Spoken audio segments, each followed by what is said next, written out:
Michelle Bachmann is a member of the Permanent Select Committee on Intelligence and the Financial Services Committee. She has taken the opportunity of serving on the Intelligence Committee to regularly advocate for peace through strength to ensure America's national security. As she vowed in her oath of office, Michelle Bachmann's continue to, quote, support and defend the Constitution of the United States against all enemies, both foreign and domestic. She is devoted to doing her part to ensure America's safety.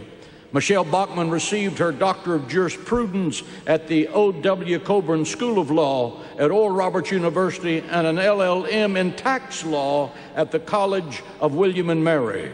The Bachmanns have been married over 30 years. They have 5 children and have cared for 23 foster children, inspiring Bachmann's tireless efforts in Congress on behalf of America's foster and adopted children, a role that has earned her bipartisan praise. She is proud to represent Minnesota's 6th congressional district. Will you please put your hands together and make welcome our keynote speaker and great American, Congresswoman Michelle Bachmann.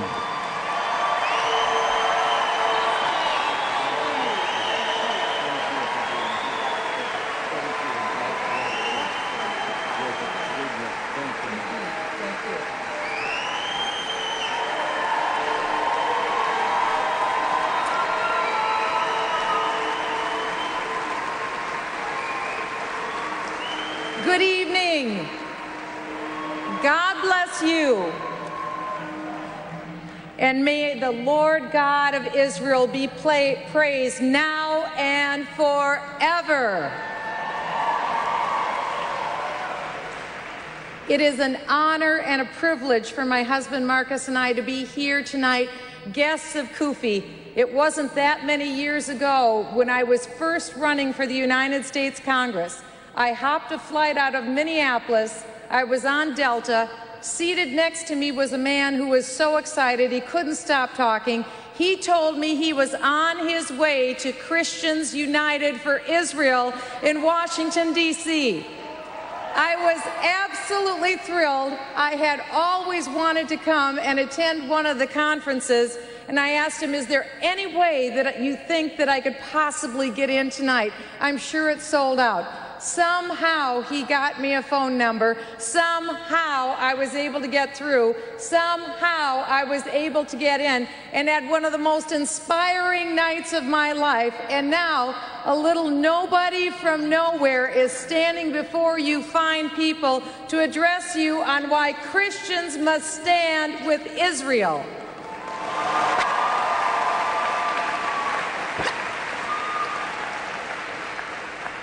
I know you will agree with me that it's absolutely important that we recognize and take the time to honor a man who takes no honor to himself. That would be Pastor John Hagee, his wife Diana, the board, and all who put together Christians United for Israel. Let's honor them tonight.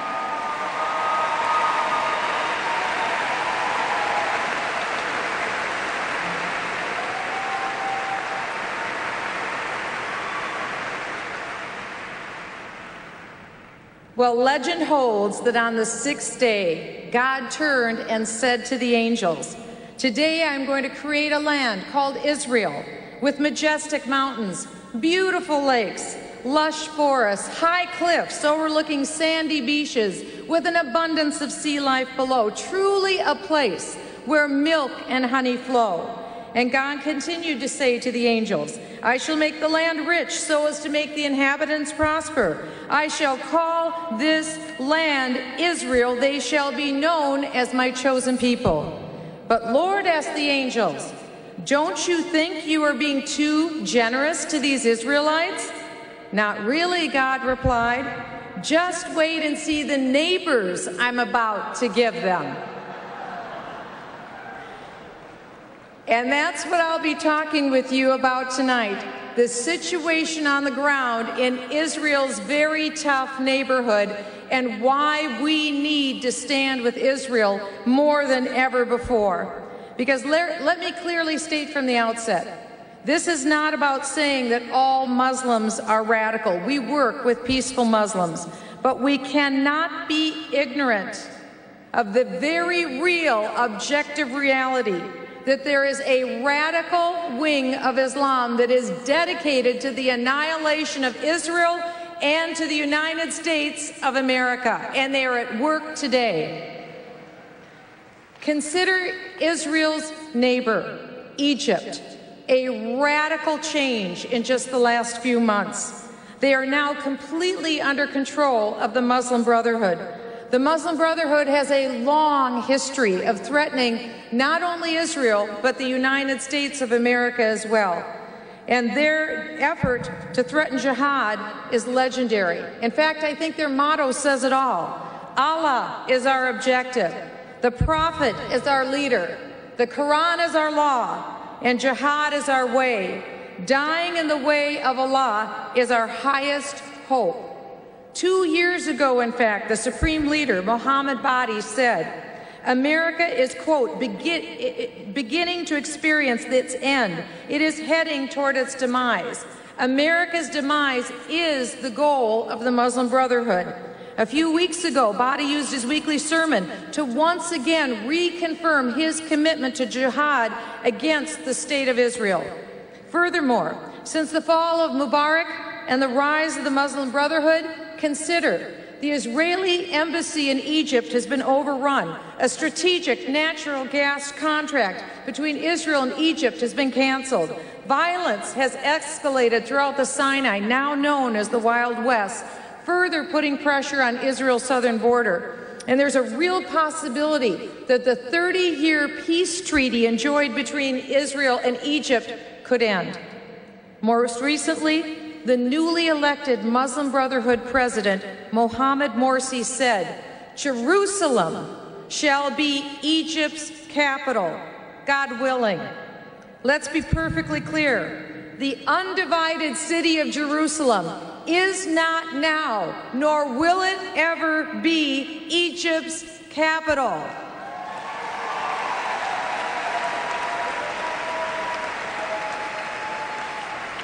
Because Jerusalem is the eternal capital of Israel. What is even more troubling after all this is that our president has invited the Egyptian president, Mohammed Morsi, to come to the United States for a visit. President Obama should insist that President Morsi repudiate the Muslim Brotherhood's calls for jihad against both Israel and the United States. And if he does not, then our president should refuse him entry to the United States.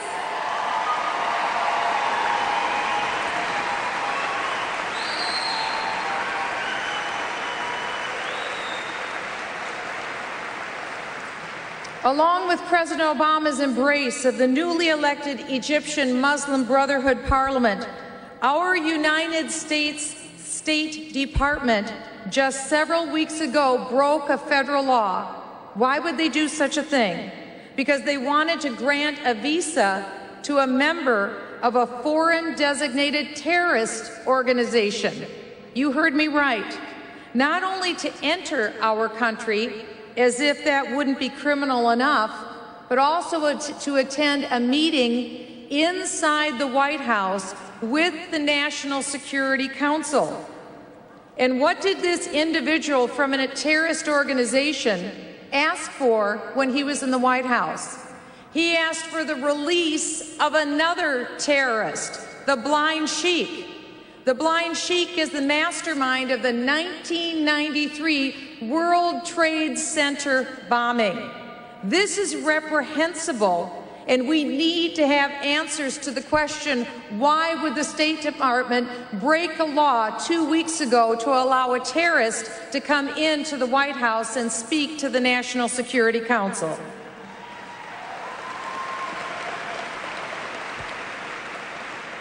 But if Egypt's turn to the Muslim Brotherhood wasn't bad enough, consider Israel's neighbor, Iran. While the Obama administration has been dawdling, Iran has become closer and closer to possessing a nuclear bomb and the means to deliver that nuclear bomb. And they continue to threaten the security of America and the very existence of the State of Israel. The simple fact is, the administration has taken its eye off the most serious threat to Middle East security, and that is a nuclear Iran. We must not countenance a nuclear Iran.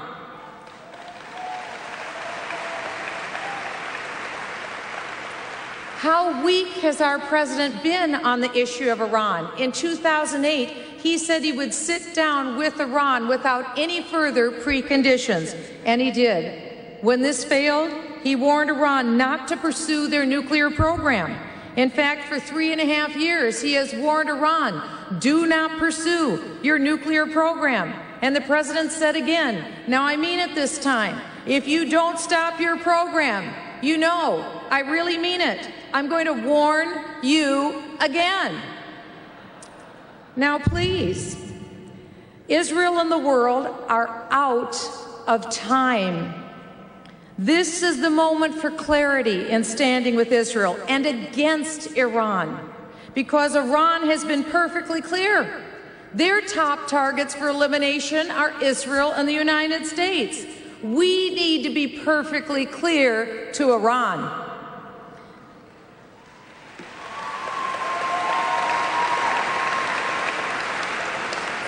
Two weeks ago, Iran bragged about another successful missile test.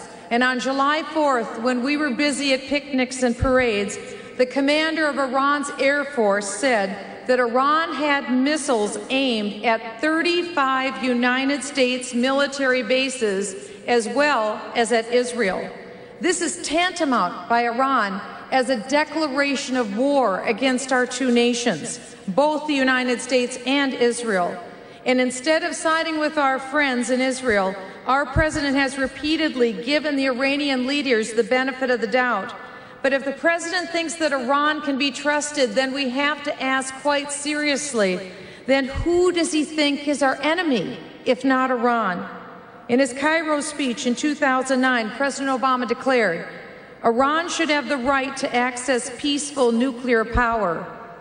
Pigs will fly before Iran seeks peaceful use of nuclear power.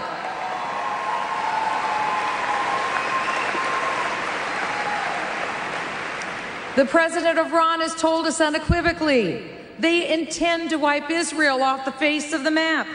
And if the world has learned anything in the last 100 years, it should be this.